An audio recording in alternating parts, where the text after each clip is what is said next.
nagagawa tayo ng ano. Magluluto tayo ng adobong baboy.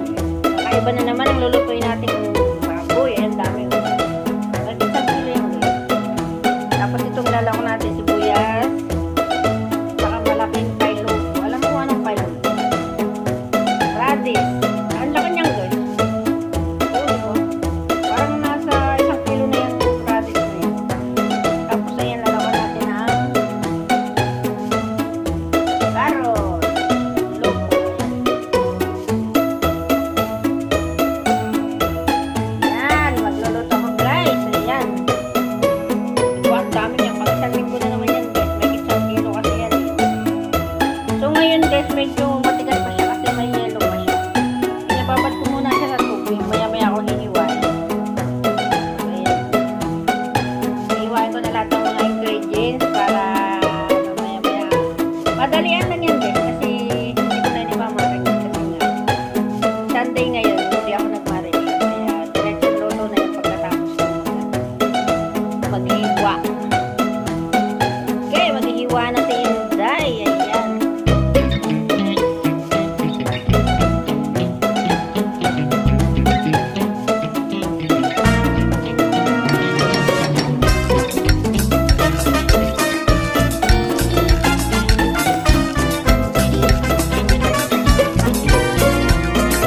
Ito na guys, nag-umpisa na ako maghiwa ng mga karne. Maliliit lang ang hiwa ko guys. Kasi nagmamadali pa naman din maluto. Kaya nililiitan ko lang yung hiwa. Ganyan talaga pag madali. Kasi pag malaking hiwa, matagal maluto yan. Naliliitan ko lang ang hiwa. Guys, hindi ko ito minarinig. Tatanggalin ko yung mga sabaw-sabaw na yan guys. Kasi marumi yung sabaw na yan. Kailangan matanggal yan tapos saka kuririgaduhan.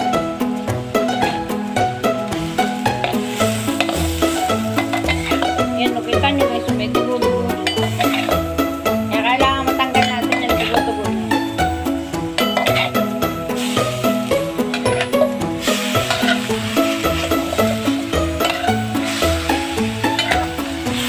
Mamadali kasi ako, kaya hindi ako nagmarin. Diyan lang natin matanggal yung sabaw niyan. Yan, yung sabaw. Nagsasabaw-sabaw. Yan,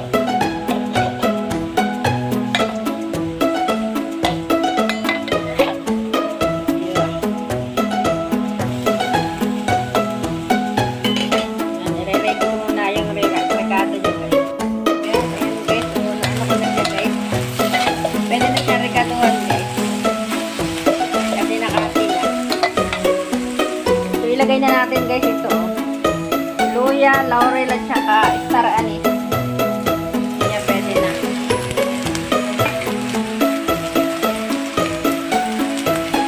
Tapos guys, lalagyan natin ng toyo.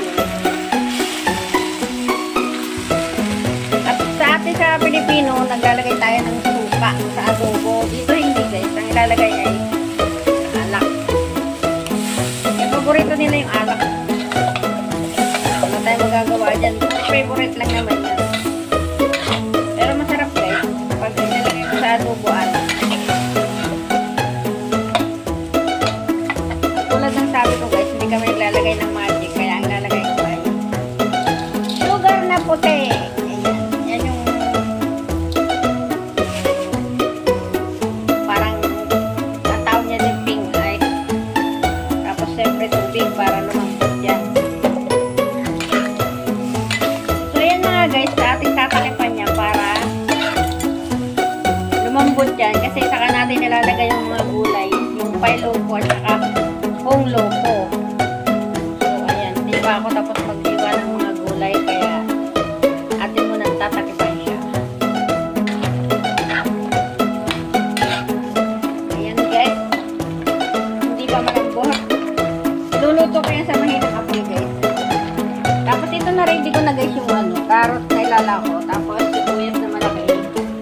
Tapos ito na nga guys yung yung radish na hiniwa ko. Pinakulong ko yan guys. Para masarap. Tapos napansin nyo guys, hindi ako naglagay ng paminta kasi nabusan kami paminta. Kaya ang ilalagay ko ay sili. para-paraan lang yan guys. So, ito nga guys, ang akin palalambutin pa kasi hindi pa malambot. Habang pinapalambot ko dyan, i-ready ko naman yung iba kong lulutuin. Kasi hindi lang yan ang lulutuin ko. Ay, marami akong lulutuin ngayon guys. Kasi may bisita na naman kami ngayon. Ayan, takipan muna. Okay na guys, feeling ko ay malambutin kami. Kaya pwede natin ilagay itong carrots. Ayan. Lagay lang natin ang sibuyas. Saka sili. Wala kasi paminta. Tapos, tapos ulit natin. Tapos, pag mix mo ng carrots, saka natin papakuli itong radish. Kasi yung radish niya, pinakulo ko na yung kanina. So, yan ang papakuli. Kaya guys, tatakitan ko yan guys para maluto naman yung carrots. Kasi sabi niya iba din naluto na guys. So, takitan naman natin ulit guys. Yan na nga guys, habang nagpapalambot pa ako ng karne, nag-ready na ako nito. Magpiprito ako ng tofu. Ang tofu, ang lawak ay sibuyas. Ayan. Ito ang lawak ng tofu, sibuyas. Tapos nagagawa din ako guys ng shed ng ano. Ayan o. Pansit yan. Ayan guys, o, gigisa ko yan. Papakita ko sa inyo mamaya guys. 3 itlog, saka dalawang kamatis. Paborito ng mga bata yan guys. Papakita ko sa inyo yan mamaya pagluto na.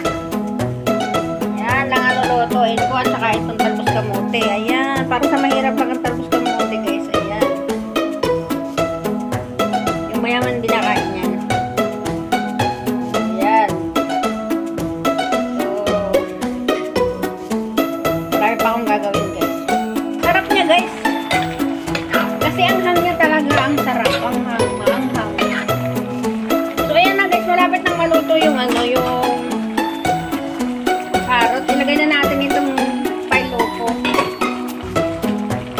O ngayon lang kayo nakakita ng adobo na may radish only in Taiwan. In the Philippines, they are not doing like this. They are not cooking like this. Adobo with radish only in Taiwan. But I'll show you guys. Very tasty guys. It's delicious. Tapos maanghang-anghang siya guys. Ayun, tatakpan ko na guys para maghalo yung sarap dito sa radish. Yan, takipan muna natin ang ating adobo na may radish. Yummy. At ayan na nga guys. Maraming salamat sa panonood. Tapos na ako magluto ng karning adobo. Luto na yan guys. Ang adobo sa radish. Diba? Sarap.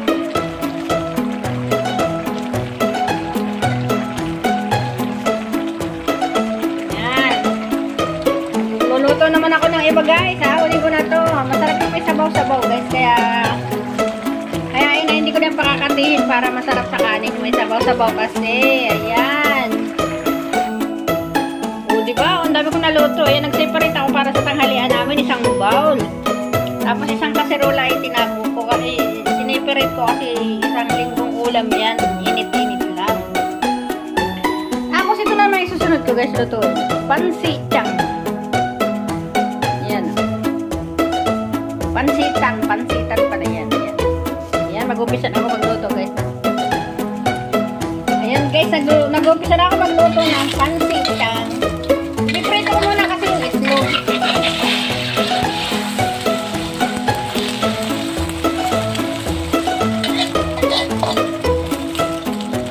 Ganyan lang guys yung pagluluto ng pansitan. Pancitan pala, pancitan.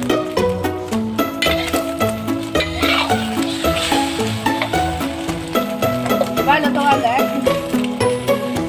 Tapos, hiwa-hiwain natin.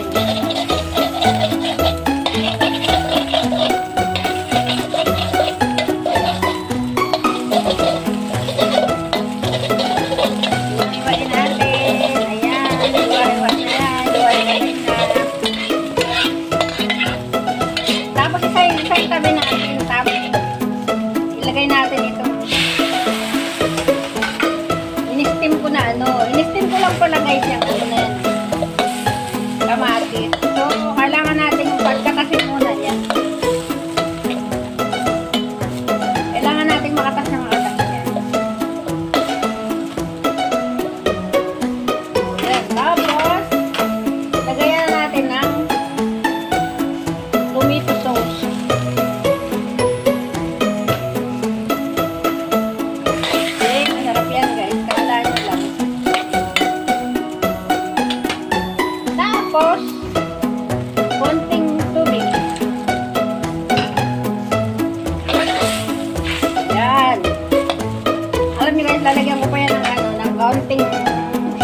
para masarap na masarap. Ayan. Dalawang kutsaritang ayan, at dahil yan ay luto na guys, ilagay yung pakaluin na natin.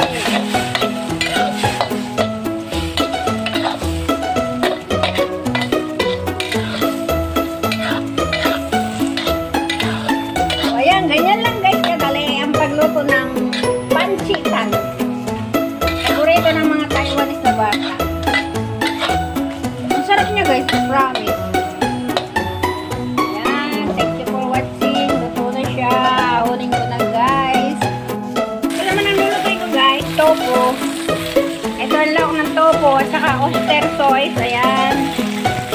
Sandali-sandali lang yung lutuin guys. Ang tofu with oyster sauce. Pansin nyo guys, nag-trade ako sa kaunting-kaunting mantika lang kasi bawal sa akin ang mantika. Tapos lagyan na natin na sibuyas. Siyempre, oyster sauce. Kunti lang. At konting tubig, magsisilbing pagluto. Yan lang guys, kasi wala na. Sigurado ko na yan.